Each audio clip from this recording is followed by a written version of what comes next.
जड़े माँ कूलू एकाथरके दुईटी कुनी पुओ को छड़ाई नहीं दैव तेणु उजुड़ी जाइछि मार स्नेह भरा ममता कांद बुबाड़ी रे फाटी जाउछि मार कुह भरा छाती जेउ हातरे दुई पुओंक उपरे स्नेहर पितुला ढालुथिला सेही हातरे आज दुई शिशुपुत्रंकु धरी छाती पिटी कांदुछि माँ। एभली एक अभावनीय दुखद घटना घटी संबलपुर जिला रेढ़ाखुल कलिंदर ग्राम रे मिलिथिबा सूचना अनुजाई आज को 1.5 वर्ष हेब अनुगुल जिलार पुराणाकूट थाना अंतर्गत गुइंद ग्राम आसी रेढ़ाखुलर कलिंदर ग्राम रे रहुथिले टुकुना सेठ तांको स्त्री तिलोत्तमा मिर्धा एवं दुई शिशुपुत्र 3 वर्षर श्रियांशु सेठ और 2 वर्षर प्रियांशु सेठ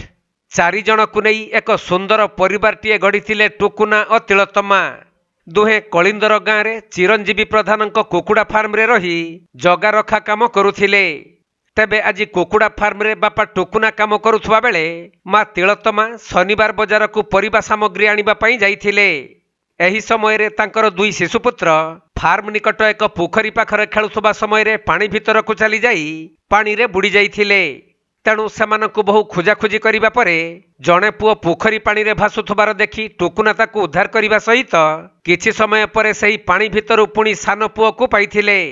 तेणु उभयंकु रेढ़ाखोल डाक्तरखाना को आनिथिले भी डाक्तर सेठारे उभय शिशुंकु मृत घोषणा करिसंती जेउथिपाई मेडिकल परिसर रे शोकाकुल परिवेश सृष्टि होइथिला। मो फार्म रे काम करथली नै देखि फार्म कार फार्म रे केन जगह रे बापा ना काम शिवा फार्म रे केन जगह कलिंदर काना करथले सने आ काना हला घटना के खेलुथिले बाहर आ हम नै देखि पारी से बंद के बसी जाई जिते आ बंद के एड पड़ी जाई जिते आ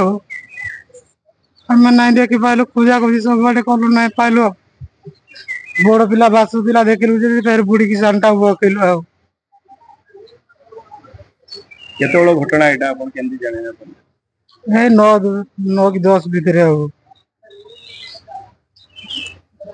कर्म बाजार भागला मत किसी ना कही पड़े जी आ छुआ माने पुड़ी गले पानी का करू मोनो दुईटा पुओ तीटा जाऊ पुओ जा देबे आ काना कहि पारबु किछि हमर तो गलती सब अछि।